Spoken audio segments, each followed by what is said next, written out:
আসসালামু আলাইকুম। আমার চ্যানেলে আপনাদের সকলকে স্বাগত। বাংলাদেশের মধ্যে অন্তর্বর্তীকালীন সরকারের মধ্যে যতজন উপদেষ্টা আছে তাদের মধ্যে যদি বাটপারের লিস্ট তৈরি করতে বলি আপনারা সেই লিস্টে 1 নম্বরে রাখবেন আসিফ নজরুলকে। আমরা মোটামুটি সকলেই জানি কেন তিনি বাটপারের লিস্টে 1 নম্বরে থাকবেন। তার প্রথম কারণ হচ্ছে, যখন আওয়ামী লীগ ক্ষমতায় ছিল তিনি বাংলাদেশে শেখ মুজিবকে নিয়ে আবেগঘন বক্তব্য দিয়ে টকশোতে কান্নাকাটি শুরু করে দিত। তার পরবর্তী সময় যখন দেখলো সেটাও খাচ্ছে না, সে আওয়ামী লীগের আমলে কোনো সুযোগ সুবিধা নিতে পারছে না, তখন কি করলো, বিভিন্ন জায়গায় বক্তব্যতে বলা শুরু করে দিল বাংলাদেশের মধ্যে ২৬ লক্ষ ভারতীয় চাকরি করে, আমাদের দেশের তরুণরা চাকরি পাচ্ছে না। তারা এত ভালো রেজাল্ট করার পরেও তারা চাকরি না পেয়ে হতাশাগ্রস্ত হয়ে অনেকে আত্মহত্যার পথ বেছে নিচ্ছে। তরুণদের মনে একটি প্রপাগান্ডা ছড়িয়ে দিল, তাদেরকে ব্রেন ওয়াশ করে ফেললো। তখন তরুণরা চিন্তা করলো, আমরা এই বাংলাদেশে থেকে লাভ কি, এত পড়ালেখা করে লাভ কি, বাইরের দেশের লোকেরা এসে বাংলাদেশে চাকরি করছে, টাকা উপার্জন করছে, আর আমরা এত পড়ালেখা করেও এত ভালো রেজাল্ট করেও আমরা চাকরি পাচ্ছি না। তখন তারা কি করলো, একটা কোটা আন্দোলন করার প্ল্যানিং করলো। দেখেন, মিথ্যা প্রপাগান্ডা ছড়িয়ে সরকারের বিরুদ্ধে সকল ছাত্রদেরকে লেলিয়ে দিল।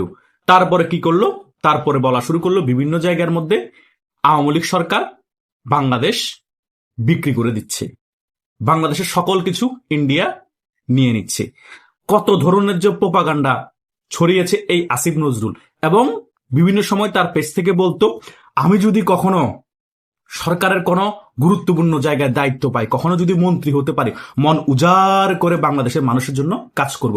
তার মানে সে আগে থেকে এই জিনিসটা স্বপ্ন দেখতো যে আমি একটি মেটিকুলাস ডিজাইনের অংশ হব, এই ছাত্রদেরকে ব্রেনওয়াশ করে একটি আন্দোলন সংগঠিত করে শেখ হাসিনা সরকারের পতন ঘটাবো, তার পরবর্তী সময় আমি দেশের একটি গুরুত্বপূর্ণ জায়গায় দায়িত্ব পাবো, হয়তোবা মন্ত্রীও হতে পারি। সে প্ল্যানটা তার মাথায় আগে থেকেই ছিল, কারণ আমেরিকার এজেন্ডা সে বাস্তবায়ন করতে হবে বাংলাদেশে। যে প্ল্যান ছিল সে প্ল্যান মোতাবেক কোটা আন্দোলন হলো, সেটা আস্তে আস্তে ২০২৪ সালের পর থেকে আরো বেশি জোরালো হলো। তারপরে তো ৫ই আগস্ট শেখ হাসিনার সরকারের পতন হয়ে যায়। তার পরবর্তী সময় ডক্টর ইউনূস হয়ে গেল প্রধান উপদেষ্টা, এই আসিফ নজরুল হয়ে গেল আইন উপদেষ্টা। তারপরে সে কি করলো, বাংলাদেশে তারপরে এই যে ২৬ লক্ষ ভারতীয় চাকরি করে তার কোনো প্রমাণ দেখাতে পারলো না, এবং শেখ মুজিবকে নিয়ে সে যে আবেগঘন বক্তব্য দিত সেটাও বলা বন্ধ হয়ে গিয়েছে। এখন তার বিপরীতে বলা শুরু করে দিয়েছে। শুধু তাই নয়, তার কাউন্টডাউনও কিন্তু শুরু হয়ে গিয়েছে। তাকে গণধোলাই দেওয়ার জন্য বাংলাদেশের জনগণ পাগল পাগল হয়ে গিয়েছে, সুযোগ পাচ্ছে না। অনেক জায়গায় সুযোগ তৈরি করার চেষ্টা করেছিল, কিন্তু গণধোলাই দিতে পারেনি। কিছুদিন আগে বিমান দুর্ঘটনায় যে একটি স্কুলের অনেক ছাত্র মারা গিয়েছে, সেখানে অবরুদ্ধ করে রেখেছিল। এখন আবার গতকালকে গাইবান্ধায় একটা অডিটোরিয়ামে সে বক্তব্য দিচ্ছিল আওয়ামী লীগকে নিয়ে। আওয়ামী লীগ নাকি দেশ বিক্রি করে ক্ষমতায় থেকেছিল। এই বক্তব্য শেষ করে যখন সে চলে যাওয়ার অবস্থা হয়েছে, তখন কিন্তু অডিটোরিয়ামের লোকজন খেপে উঠেছে এবং ভুয়া ভুয়া বলে এই আসিফ নজরুলকে জোতা নিক্ষেপ শুরু করে দিয়েছে, এবং গণধোলাই দেওয়ারও চেষ্টা করেছিল। হয়তোবা সে উপদেষ্টা হওয়ার কারণে, তার বডিগার্ড থাকার কারণে সেটা পারেনি, কিন্তু জোতা নিক্ষেপ বন্ধ করেনি। ভুয়া ভুয়া স্লোগান দিয়ে তাকে যত অপমান করার সকল অপমান করেছে। মরে যাওয়া ভালো, একজন দেশের আইন উপদেষ্টা হওয়ার পর আওয়ামী লীগ নাকি স্বৈরাচার ফ্যাসিস্ট, তাদের বিরুদ্ধে বক্তব্য দেওয়ার পর অডিটোরিয়াম থেকে বাইরে হওয়ার সময় ভুয়া ভুয়া স্লোগান শুনতে হয় এবং জোতা নিক্ষেপ খেতে হয়। এই হচ্ছে যে বাস্তব পরিস্থিতি, কারণ দেশের জনগণ বুঝে গিয়েছে এই আইন উপদেষ্টা আসিফ নজরুল কত বড় বাটপাত ছিল, কত বড় মিথ্যাবাদী ছিল। বাংলাদেশের সাধারণ ছাত্রদের মাঝে প্রপাগান্ডা ছড়িয়ে একটি ষড়যন্ত্রমূলক গণ অভ্যুত্থান ঘটিয়েছে, এবং ষড়যন্ত্রমূলক গণ অভ্যুত্থান ঘটিয়ে সে অন্তর্বর্তীকালীন সরকারের আইন উপদেষ্টা হয়ে গিয়েছে। এখন বিভিন্ন জায়গায় গিয়ে আওয়ামী লীগ নিয়ে প্রপাগান্ডা ছড়ায়, শেখ মুজিব নিয়ে প্রপাগান্ডা ছড়ায়, আর দেশের মানুষকে যে সে একটি গুরুত্বপূর্ণ জায়গায় গেলে বা কোনো মন্ত্রিত্ব বলে যে মন উজাড় করে কাজ করব, সেটা তো করেই না, বরং মন উজাড় করে দুর্নীতি করছে। মন উজাড় করে আওয়ামী লীগের সাধারণ কর্মীদেরকে যখন জেলে ভরে দেয়, তাদেরকে জামিন দিতে মানা করছে। এই হচ্ছে তার কার্যকলাপ। তাকে মানুষ জোতা নিক্ষেপ, ডিম নিক্ষেপ করবে না কেন, তাকে ভুয়া ভুয়া স্লোগান দিবে না কেন? এই আসিফ নজরুলের মতো শিক্ষকরাই বাংলাদেশ ধ্বংসের মূল কারিগর। এদের আশ্রয় প্রশ্রয়ে ৫ আগস্টের পরবর্তী সময় প্রত্যেকটা স্কুল কলেজ ভার্সিটির মধ্যে মব হয়েছে তাদের ইন্ধনে। তারা নিজেরা শিক্ষক হয়ে অন্য শিক্ষকদের অপমানে কোনো প্রতিবাদ করেনি এবং আশ্রয় প্রশ্রয় দিয়েছে। আজকে দেখেন প্রত্যেকটা স্কুল কলেজ ভার্সিটি ধ্বংস হয়ে গিয়েছে এদের কারণে। এরা আইন উপদেষ্টা হয়ে বসে আছে আর সকল ধরনের আইন ভঙ্গ করছে।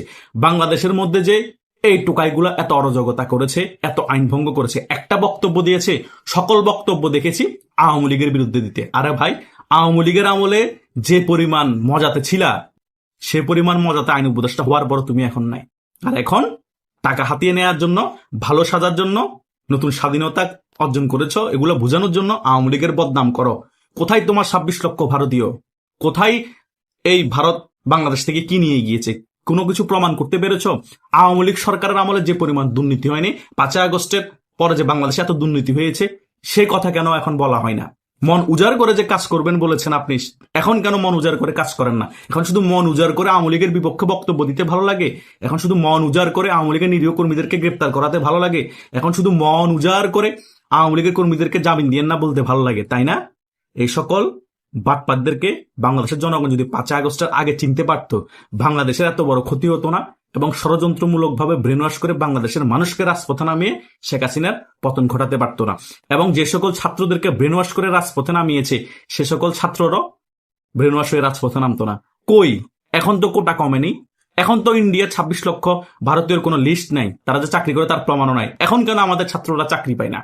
যারা কোটা মেধা এগুলা নিয়ে আন্দোলন করেছে, যারা বিসিএস নিয়ে আন্দোলন করেছিল, তারা তো নিজেরাই বিসিএস পরীক্ষা দেয়নি। তাদের পেট এখন এত বড় বড় মোটা হয়েছে এই বিভিন্ন ধরনের টেন্ডারবাজির টাকা খেয়ে খেয়ে। তারা পড়ালেখা ছেড়ে দিয়েছে।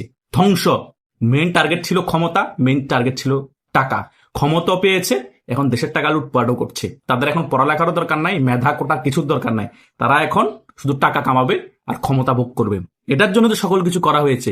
বাংলাদেশের জনগণ এখনো যদি না বুঝেন, এদেরকে কঠিনভাবে জবাব না দেন, যেখানে যাবে তাদেরকে যদি প্রতিহত না করেন, এরকম আরো অনেক আসিফ নজরুলের জন্ম নিবে, এরকম আরো অনেক পেটলা নাহিদের জন্ম নিবে, এরকম আরো রাজাকারদের নাতিপুতিরা জন্ম হতেই থাকবে, বাংলাদেশ ধ্বংস করতেই থাকবে। আর বাংলাদেশের জনগণ এদের এই সকল ভণ্ডামি ফেস করতেই থাকবে আর ব্রেন ওয়াশ হয়ে বারবার বাংলাদেশকে তারা ধ্বংস করবে। অলরেডি তো অর্ধেক ধ্বংস করে দিয়েছেই। বাংলাদেশের যা অবশিষ্ট আছে তাও ধ্বংস করে দিবে পরবর্তী সময়ে। তাই যেখানে যাবে এই সকল বাটপার উপদেষ্টারা সেখানে প্রতিহত করবেন, সেখানে আপনাদের যা কিছু করা প্রয়োজন তা কিছু করবেন। তাদেরকে কোনো ধরনের মিথ্যা প্রপাগান্ডা ছড়াতে দিবেন না। আর কোনো ব্রেন ওয়াশ যাতে তারা করতে না পারে আমাদের এই তরুণ সমাজকে তারা ব্রেন ওয়াশ করে করেই বাংলাদেশকে এই ধ্বংসের পথে নিয়ে এসেছে। আমরা চাই না তরুণরা বাংলাদেশ আর এই বাটপারদের দ্বারা পরিচালিত হোক, আর এই বাটপাররা তরুণদেরকে আবার ব্রেন ওয়াশ করে বাংলাদেশটা ধ্বংস করুক। আশা করছি সকল কিছু আপনারা বুঝতে পেরেছেন। তারপরেও যদি আপনাদের কোনো মতামত থাকে, আপনারা কমেন্ট করে আমাকে জানাতে পারেন। ধন্যবাদ সকলকে।